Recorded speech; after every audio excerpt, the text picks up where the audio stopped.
안녕하세요.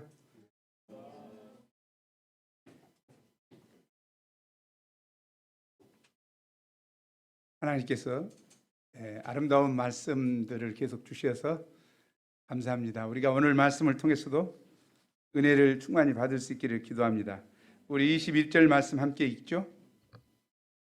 시작. 가서 내 소유를 팔아 가난한 자들에게 주라. 그래야면 하늘에서 보화가 내게 있으리라. 그리고 와서 나를 따르라 하시니, 오늘 말씀은 우리 선난 선녀들이 가장 관심이 많은 결혼에 대한 말씀이요, 또 인간이라면 누구나 한 번쯤 생각해 볼 구원과 영생에 관한 말씀입니다. 그런데 오늘날은 성적 타락으로 인해 성서적인 결혼관이 무너지고 내면의 탐심으로 인해 하나님 대신 재물을 더 사랑하는 황금 만능 시대입니다. 예수님은 오늘 말씀을 통해 진정한 결혼의 의미와 영생을 얻는 길에 대해서 가르쳐 주십니다. 이 시간 우리가 말씀을 통해 진리에 기초한 결혼관을 세우고 예수님이 주시는 영생을 얻고 누리는 자 되길 기도합니다. 제1부 결혼과 이혼 1절에서 15절입니다. 예수님께서 갈릴리를 떠나 요단강을 건너 유대 지방에 이르렀습니다. 이때 바리새인들이 나와 예수님께 무슨 질문을 했습니까? 3절이죠. 사람이 어떤 이유가 있으면 그 아내를 버리는 것이 옳으니까? 이 질문은 이혼에 대해 올바른 방향을 배우고자 함이 아니라 예수님을 시험하기 위함이었습니다. 당시 유대에는 이혼 문제가 심각하였습니다. 신명기서 24장 1절에 보면 이혼에 대한 규정이 있습니다. 우리 함께 읽어보죠. 시작.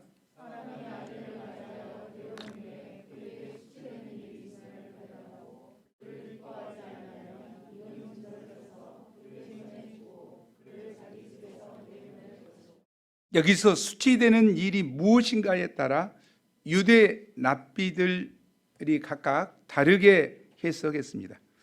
보수적인 샴마이 학파들은 수치되는 일을 간음에 국한했고, 진보적인 힐렐 학파들은 수치되는 일을 폭넓게 해석하였습니다. 남편들이 어느 해석에 따르겠습니까? 남편들은 내면에 즐기고자 하는 죄악된 본성과 편의에 따라 쉽게 아내를 내어버렸습니다. 아내가 반찬을 잘못해도 내어버렸고, 밥을 태운다고 버렸고, 자식을 못 낳는다고 버리고, 심지어 요리하는 뒷모습이 아름답지 못하다고 내어버렸습니다. 이혼 문제는 그 당시 뜨거운 감자와 같은 핫 이슈였습니다. 그러면 바리새인들의 질문에 대한 예수님의 대답이 무엇입니까? 4절 5절을 함께 읽어보겠습니다. 시작.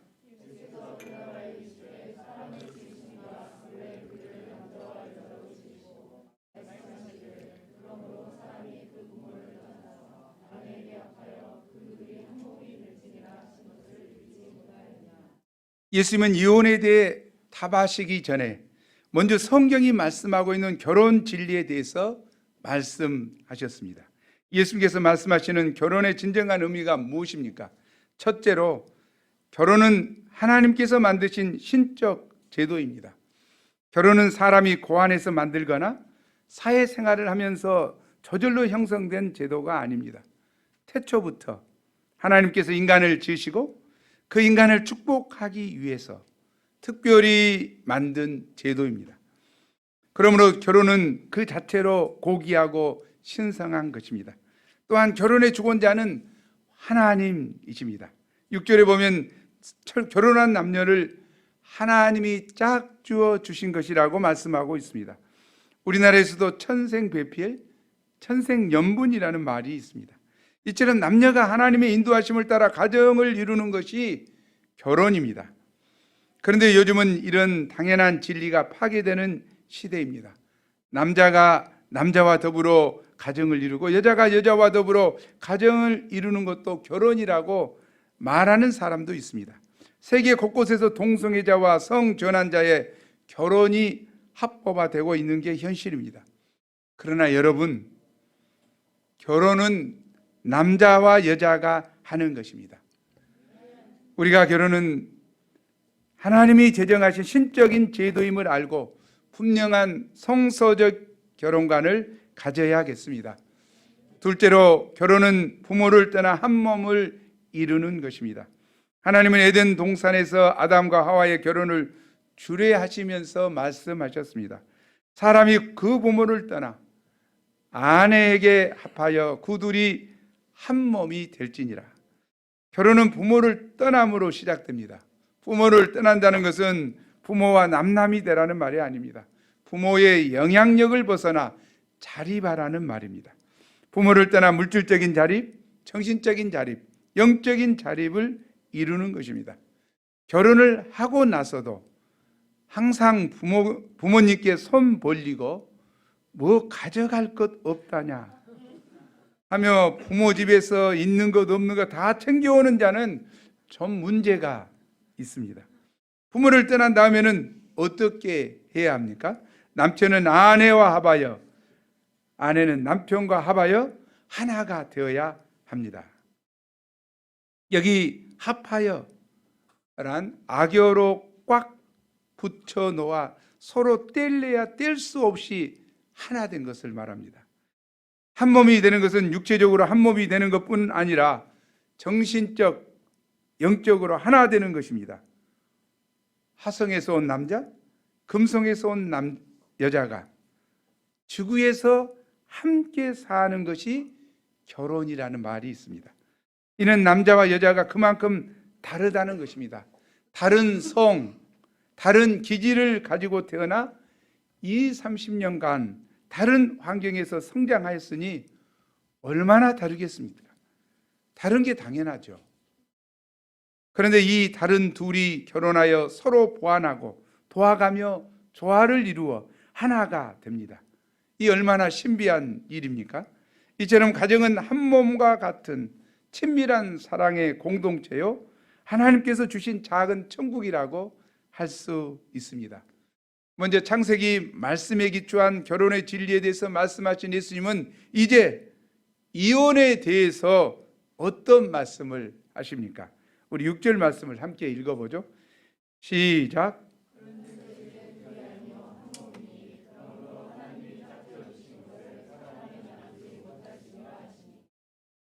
예수님은 결혼한 남녀는 이제 둘이 아니라 한 몸이라고 하십니다.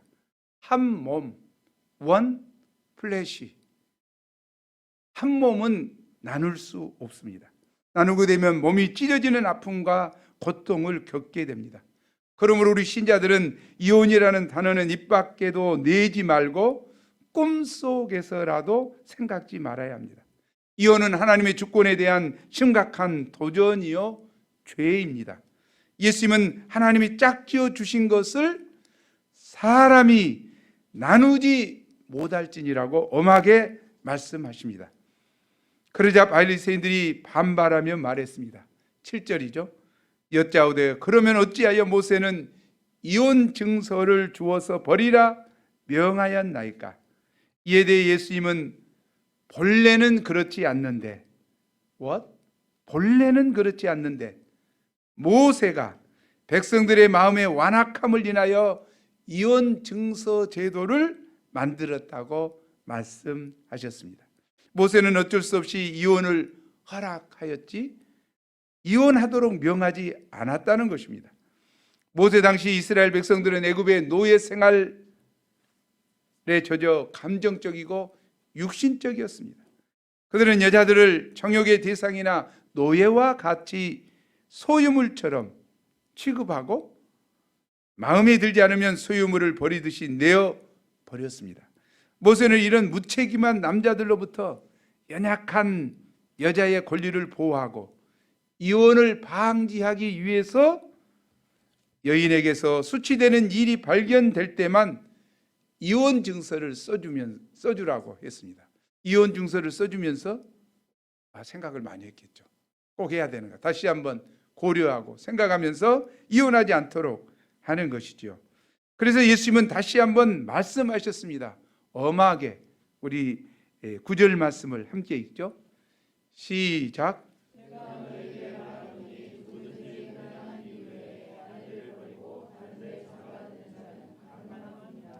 예수님은 남편들이 이혼을 쉽게 하는 마음속 동기가 즐기고자 하는 정욕이요 음란한 죄임을 드러내셨습니다. 예수님은 음행한 이유 외에는 절대 이혼이 안 된다고 하셨습니다. 음행한 경우에도 무조건 이혼하는 것이 아니라 배우자가 용납하지 않을 때 이혼하는 것입니다. 그런데 오늘날은 어떻습니까? 너무도 쉽게 이혼하고 있습니다. 예수님 당시에는 주로 남편이 아내를 버렸는데 요즘은 남녀가 구별이 없습니다. 요즘은 연령층을 불문하고 이혼율이 증가하고 있습니다. 심지어 남편이 정년 퇴임하고 경제적인 능력을 상실하게 되었을 때 아내들이 남편을 버리는 황혼 이혼도 점점 늘어가고 있습니다. 왜 이렇게 쉽게 이혼하는 것입니까? 그 주된 이혼 사유가 통계에 보면 성격 차이가 52.7% 압도적으로 많습니다. 다른 게 정상이라고 그랬잖아요. 다른 데서 금성에서 온 남자, 화성에서 온 남자 같겠습니까? 성격 차이 있을 수 있죠. 당연한 거지. Difference is not what? wrong. Difference is not wrong. 다르다는 것은 틀린 것이 아니에요. 우리는 다른 것을 무조건 틀렸다고 해버리니까 그게 문제지. 성격이 다르다. 그거 틀린 거야? 아니야. Not wrong. 틀린 것 아니에요. 또 경제 문제는 18.6, 배우자의 부정등 애정 문제는 15.6, 중독 6.1, 정신적 육체적 학대 2.8 이런 순입니다. 이혼 사유를 보면 다 나름대로 이유가 있겠지만 성서적인 결혼관이 없이 마음대로 원하는 대로 안목의 정욕대로 결혼했기 때문에 아닐런지요.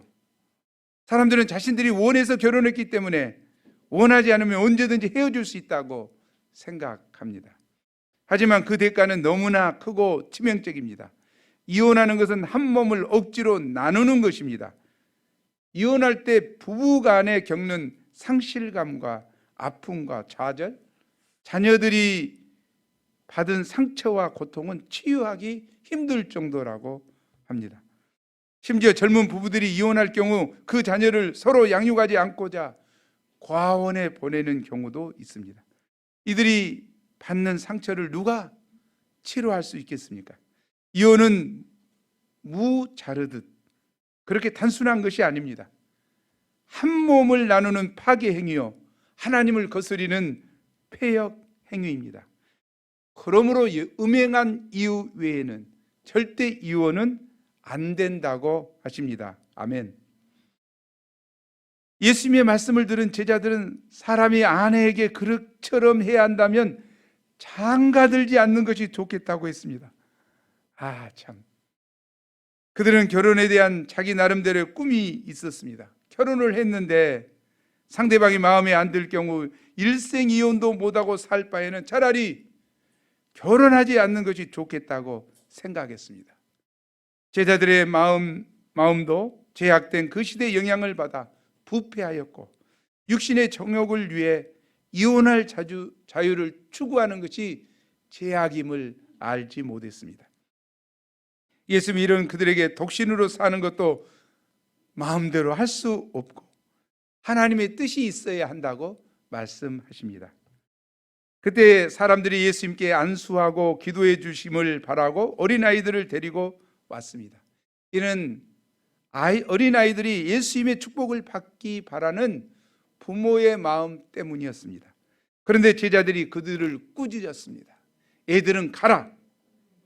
아마 제자들은 예수님이 어린아이들을 영접하는 일보다 훨씬 바쁘고 할 일이 많다고 여겼을 것입니다. 예수님은 왜 어린아이들을 용납하라고 하십니까? 14절을 우리 함께 읽어보죠. 시작.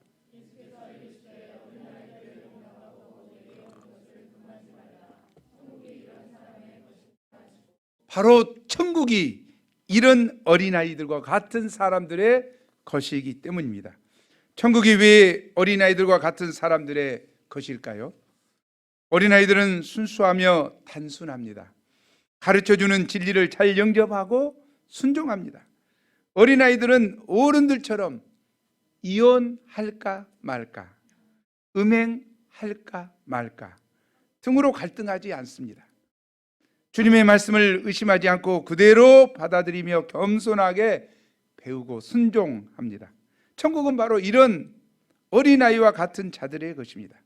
예수님은 18장 3절에서도 말씀하셨습니다. 우리 한번 읽어보죠. 시작.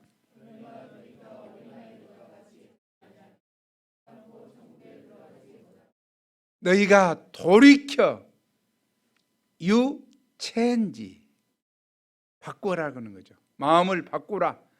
바꾸지 않으면, 돌이켜 어린아이 같이 되지 않으면 천국에 들어가지도 못한다고 했습니다. 천국은 오직 어린아이들처럼 하나님의 말씀을 단순하고 겸손하게 영접하고 신뢰하며 순종하는 자에게 임하며, 천국은 그런 자들의 것입니다.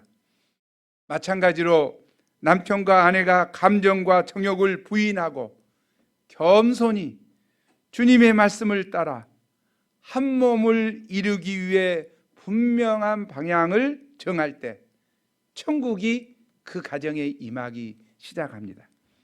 반대로 배우자에게 감당하기 어려운 허물이 있다고 해서 한 몸 되기를 원하시는 주님의 말씀에 순종하지 않고 가정을 쪼개거나 불륜을 행하는 가정에 천국이 있을 수 없습니다.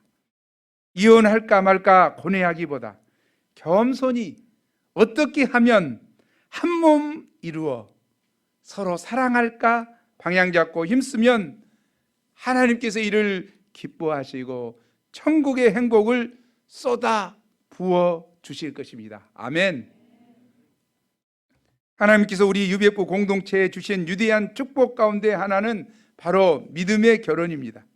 어린아이처럼 창세기 결혼의 진리를 단순하게 영접하고 순종하여 세워진 가정에서 남편과 아내가 서로 마음을 기울여 사랑하고 하나님을 섬기는 가운데 영적으로 성장하고 행복한 가정, 열매가 풍성한 목자 가정을 이루게 됩니다. 이런 목자 가정이 한국과 전 세계 캠퍼스로 나가 주님의 세계 선교 지상 명령을 충성되이 섬기고 있습니다. 또한 우리 선교사님들의 가정에 천국의 행복이 충만한 모습을 보며 어린 시절부터 깨어진 가정으로 인해 고통하고 결혼을 두려워하던 현지 영혼들이 큰 은혜를 받고 아름다운 믿음의 결혼을 이루고 있습니다.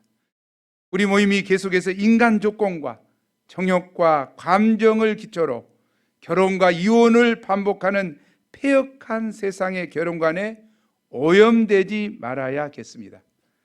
우리가 창세기 결혼의 진리 위에 굳게 서서 믿음의 결혼을 이루고 일생 동안 남편과 아내가 한 몸으로 동역하고 사랑하는 아름다운 목자의 가정을 계속하여 세워갈 수 있기를 기도합니다. 제2부 무엇을 하여야 영생을 얻으리까? 16절에서 30절입니다. 어떤 사람이 예수님께 나와 물었습니다.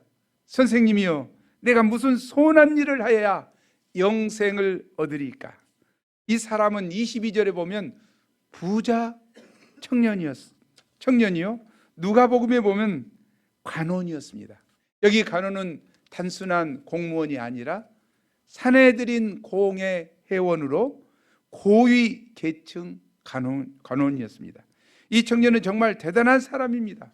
젊은 나이에 부와 명예를 거머쥔 성공한 사람입니다. 더군다나 계명을 다 지켰다고 자신할 정도로 도덕성을 갖추고 있습니다. 우리는 본문의 청년이 가지고 있는 한 가지만 가지고 있어도 부정할 것 없을 것 같은데, 그런데 그는 선생님이요, 내가 무슨 선한 일을 해야 영생을 얻으리까? 예수님께 질문하고 있습니다. 마가복음에서는 그는 예수님께 달려와서 무릎 꿇어 간절히 구했다고 했습니다. 이를 볼 때 청년은 많은 것을 소유하고 있었지만 그것으로 참된 생명과 만족이 없었습니다. 여전히 허전하였고 자신의 인생에 무언가가 빠져 있는 것 같았습니다. 그래서 누구보다도 열심히 계명의 말씀을 지키고자 했습니다. 그러나 그렇게 해도 달라지지 않았습니다. 오히려 겉과 속이 다른 위선자로 변해가고 있는 자신을 발견할 뿐이었습니다. 여전히 영생에 확신이 없었습니다. 답답했습니다. 부, 명예, 권세, 계명을 지키는 삶, 이 밖에 도대체 무슨 선한 일을 더해야 영생을 얻을 수 있을까? 정말 뭘 더해야? 그는 고민하기 시작했습니다. 그런데 이런 그에게 예수님이 보였습니다.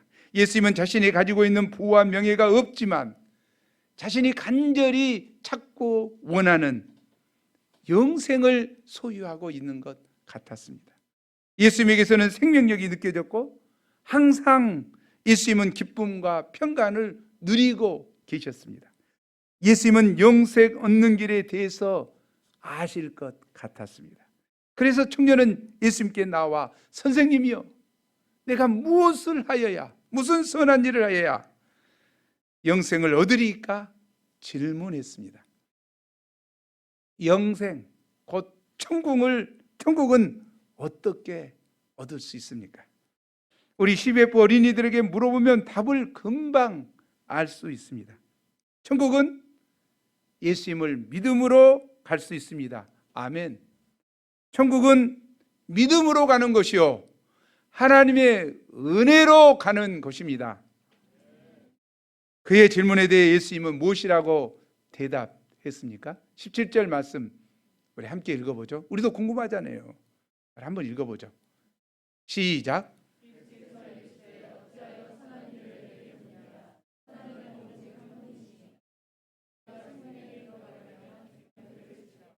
예수님께 선한 일을 묻는 청년에게 예수님은 선한 이는 오직 한 분이시라고 말씀하십니다. 청년의 질문을 보면 그는 선한 일을 하면 영생을 얻을 수 있다고 생각했습니다.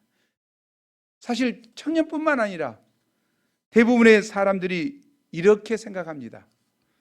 착하게 살면 천국 가지 않겠어요? 하지만 착하게 산다는 것만큼 막연하고 상대적인 것은 없습니다. 나름대로 선하게 살 수는 있지만 절대적인 선에 결코 이룰 수 없습니다. 예수님은 인간 스스로 선할 수 있다는 가능성을 배제하셨습니다. 선한 이는 오직 하나님 한 분뿐이요, 인간은 다 죄인일 수밖에 없다는 것입니다. 로마서 3장 10절과 12절에 보면 이렇게 쓰였습니다. 의인은 없나니 하나도 없고 다 치우쳐 함께 무익하게 되고 선을 행하는 자는 없나니 하나도 없도다. 예수님은 이 청년도 자신이 죄인임을 깊이 깨닫길 원했습니다. 예수님은 청년에게 절대적인 선의 기준이신 선하신 하나님을 바라보도록 도와주셨습니다. 그래서 예수님은 그에게 생명에 들어가려면 계명들을 지키라. 그러니까 어떤 계명입니까?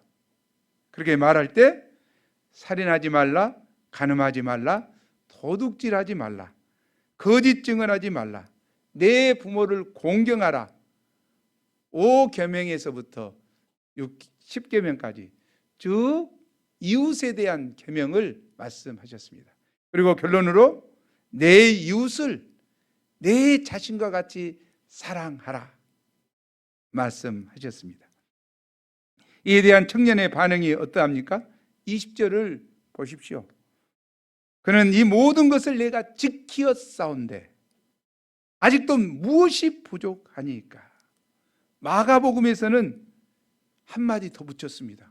내가 어려서부터 다 지켰나이다. 와, 어려서부터 말씀을 다 지켰다. 세상에 어찌 감히 이렇게 말할 수 있을까요? 그런데 사실 그는 절대적인 선의 기준이신 하나님 앞에서 자기를 아직 발견하지 못했습니다. 사람들과 비교해서 착한 모범생으로 살면서 상대적으로 더 나은 것으로 모든 것을 다 지켰다고 교만하게 생각했습니다. 그러잖아요. 착한 모범생들 어떻습니까? 뭐 다 옆에서 인정하지만 속 안 보면 어째? 네, 그러잖아요. 하나님 앞에 자기를 발견하기 전까지는 나름 착해. 나름 착한데 과연 그것이 절대적인 선이신 하나님 앞에 의롭냐? 그렇지 않다는 거죠. 예수님은 이런 그에게 무슨 말씀을 하십니까? 21절 함께 읽어보죠. 우리도 의롭게 되기를 원하는데요. 함께 읽겠습니다. 시작.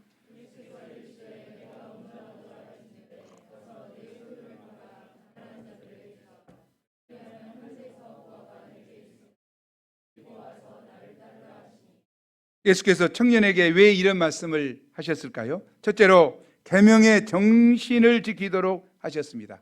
가서 내 소유를 팔아 가난한 자들에게 주라. 이는 그가 문자적으로 계명을 다 지켰지만 구체적으로 적극적인 이웃사랑이 없었음을 지적한 것입니다. 십계명의 근본 정신은 사랑입니다. 처음 사계명은 마음과 성품과 힘을 다하여 하나님을 사랑하라는 것이요, 나머지 6계명은 이웃을 내 몸과 같이 사랑하라는 것입니다. 신앙생활이란 남에게 폐 안 끼치고 도덕적으로 선하게 사는 정도의 그런 소극적인 것이 아니라 적극적으로 자기 소유를 팔아 하나님 사랑, 이웃 사랑을 실천하는 것입니다. 신앙생활이란 뭐라고요? 남에게 폐 안 끼치고 도덕적으로 선하게 사는 그런 정도가 아니라는 거죠. 한 걸음 더 나가는 거죠. 적극적으로 하나님을 사랑하고 이웃을 사랑하기 위해서 나의 소유를 파는 거죠. 소유를 팔아서 적극적인 사랑을 하는 거죠. 둘째로 하늘나라에 소망을 두도록 하셨습니다. 그리하면 하늘에서 보화가 내게 있으리라. 예수님은 이 땅에서 그가 썩어 없어질 재물의 소원을 두기보다 이 땅의 재물을 열심히 팔아 하늘의 보화를 쌓도록 하신 것입니다. 예수님은 그가 이 땅에 썩어질 재물을 자랑하기보다 하늘나라의 소망을 두고 그가 하늘나라에서 부자 되기를 원하셨습니다. 아멘. 어디서 부자 되기 원한다고요? 하늘나라에서 부자 되기를 원하셨습니다. 셋째로 그가 예수님을 따르는 삶을 살도록 하셨습니다. 그리고 와서 나를 따르라. 결국 예수님을 쫓는 삶이 바로 영생의 길인 것을 알 수 있습니다. 예수님을 쫓는 삶은 예수님을 배우는 제자의 삶입니다. 요한복음 17장 3절은 말합니다. 영생에 대한 말이죠. 함께 읽어보죠. 시작.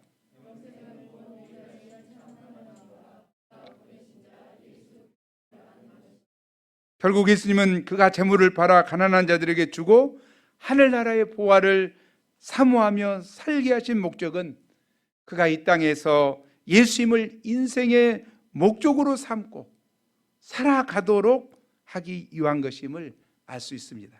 예수님을 따르는 것은 고행이 아닙니다. 자기 희생이나 손해가 아닙니다. 그것은 영생을 얻어가는 기쁨의 행진입니다. 그것은 천국의 부활을 마음에 얻는 일이요, 자기 인생을 최고의 가치에 투자하는 것입니다. 아멘. 사도 바울은 그리스도를 얻고자 과거 자기가 자랑하던 모든 것을 배설물로 여겼습니다. 자기의 율법 지식, 학벌, 재물, 종교적 스펙 다 내려놓았습니다. 다 배설물로 여기고 가감하게 팔았습니다. 오직 예수님 한 분만 얻고자 예수님께 집중했습니다. 그때 망했습니까? 아닙니다.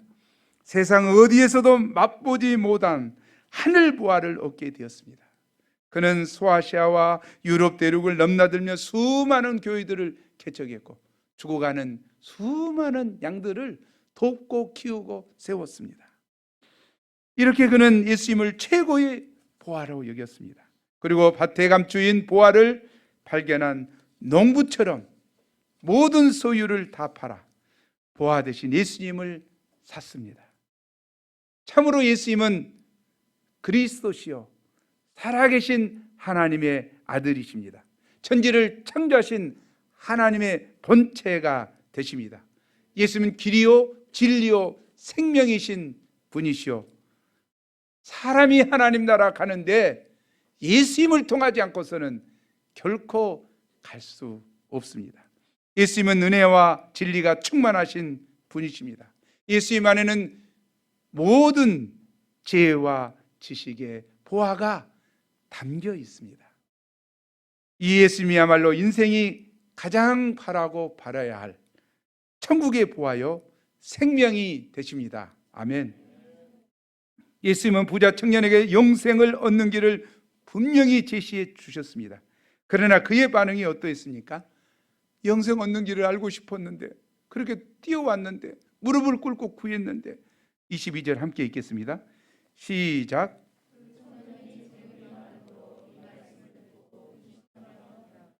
예, 그 청년이 재물이 많음으로 이 말씀을 듣고 근심하며 가더라. 정말 안타까워요. 영생의 문턱에서 재물이 많음으로 근심하며 갔다. 우리는 얼마나 순종하기 어렵습니까? 무엇 때문에 우리는 근심하며 갈까요? PC방에 가서 게임하는 것 때문에 근심하여 버려두고 가니라. 아니면 뭐 갖가지가 있을 수 있어요.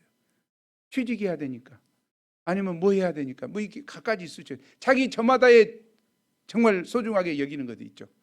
그런 것들 때문에 근심하다가 천국 가는 그 길을 가지 못하기 쉽다는 거죠. 그는 결국 내면의 탐심을 버리지 못해 영생을 포기하고 말았습니다. 영생보다 재물이 더 좋다는 것입니다. 마음이 영생보다 재물에, 하나님보다 재물에 가 있다는 것입니다. 부자 청년은 그동안 긁어 모으고 움켜쥐려고만 해왔기 때문에 자기 것을 버릴 수 없었습니다. 자기 것은 버리지 않고 이것에 추가해서 영생을 얻고 싶었던 것입니다. 많은 것 중에 하나로서 천국을 가지고 싶어 했습니다. 요즘도 그런 추세가 많습니다. 천국 보험 정도로 생각합니다. 보험을 드는 심정으로 일주일에 한두 시간 예배에 참석하기도 합니다. 하지만 예수님은 천국만을 소유하기를 원합니다. 그런 식으로 해서는 천국을 소유할 수 없습니다. one of them이 아니라 only one이 되기를 바라십니다. 예수님은 많은 재물보다 영생을 최고의 가치로 두도록 그를 도와주십니다. 우리가 재물과 영생을 동시에 사랑할 수는 없습니다. 우리는 재물과 영생 사이에서 믿음의 판단을 해야 합니다. 이 땅에서 눈에 보이는 것은 잠깐뿐이요, 오직 하나님만 영원합니다.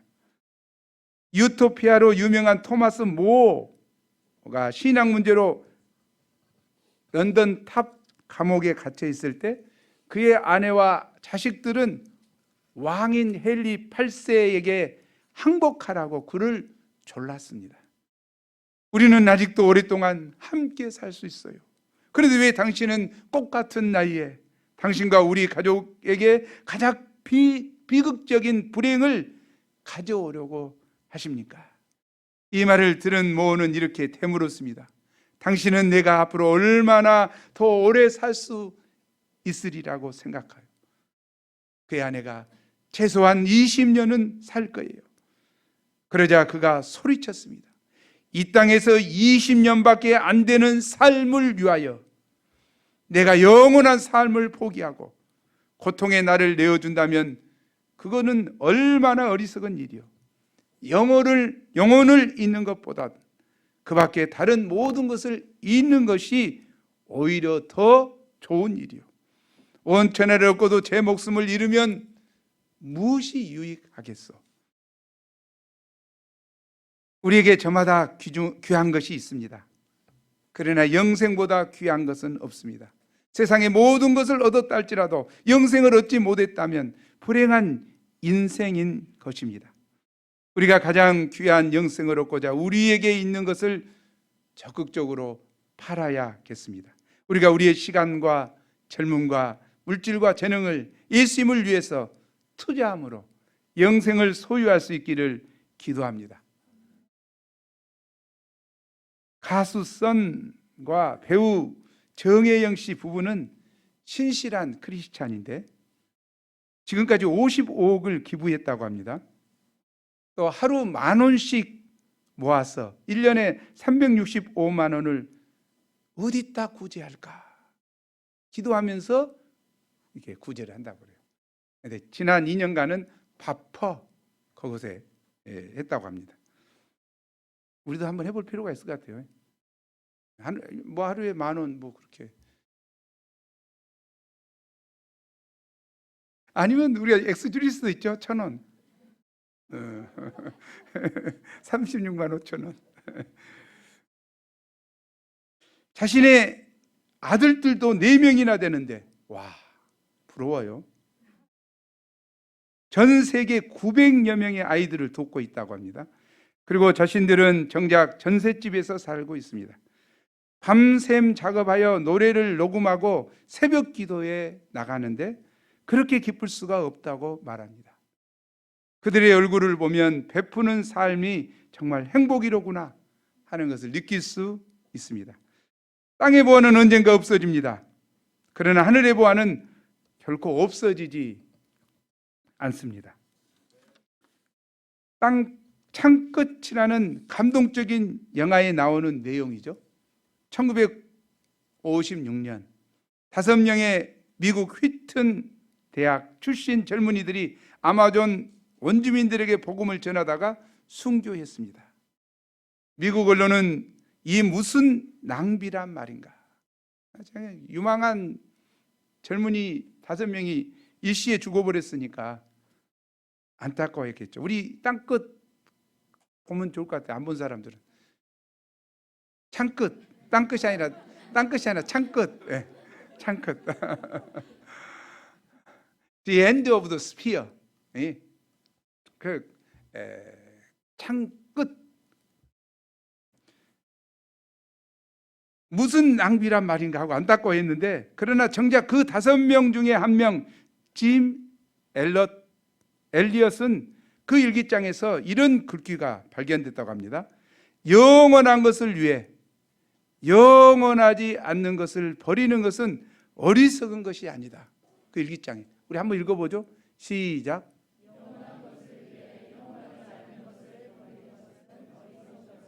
아멘.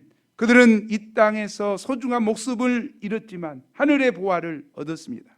그들을 죽게 했던 9 가족은 후에 회개하고 복음을 영접했죠. 누가 갔습니까? 그의 부인과 아이들이 그 원주민을 찾아가죠. 다시. 그래서 복음을 전했습니다. 그래서 그들이 완전히 복음으로 변화됐어요.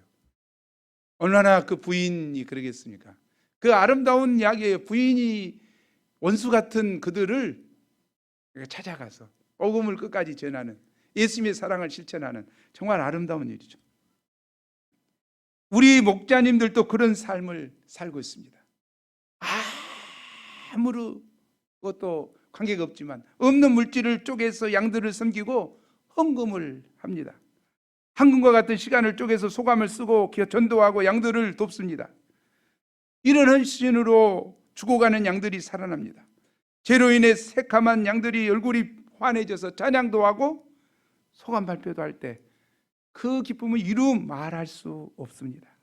그 어떤 명품보다도 비교할 수 없는 천국의 보화입니다. 주와 복음을 위해 드리고 헌신하는 목자 인생, 이는 거룩한 낭비요 참으로 지혜로운 인생을 사는 것입니다. 우리가 주님을 믿고 나의 소유를, 나의 욕심을 내려놓고 주와 복음을 위해 살면 영생의 기쁨을 주십니다. 이 가을 학기에 우리 모두 이 말씀을 믿고 순종해서 영생의 비밀을 체험할 수 있기를 기도합니다. 간구하지요. 10월 8일부터 18일까지 제8차 탈북민을 위한 사랑의 물품 전달을 수집하고자 합니다. 그러니까 소유를 다 팔 수는 없지만 안 입고 옷장에 놔둔 옷을 좀 쓰고, 찾아보는 쓰고, 그래서 헌옷, 또 헌신, 깨끗해야 됩니다.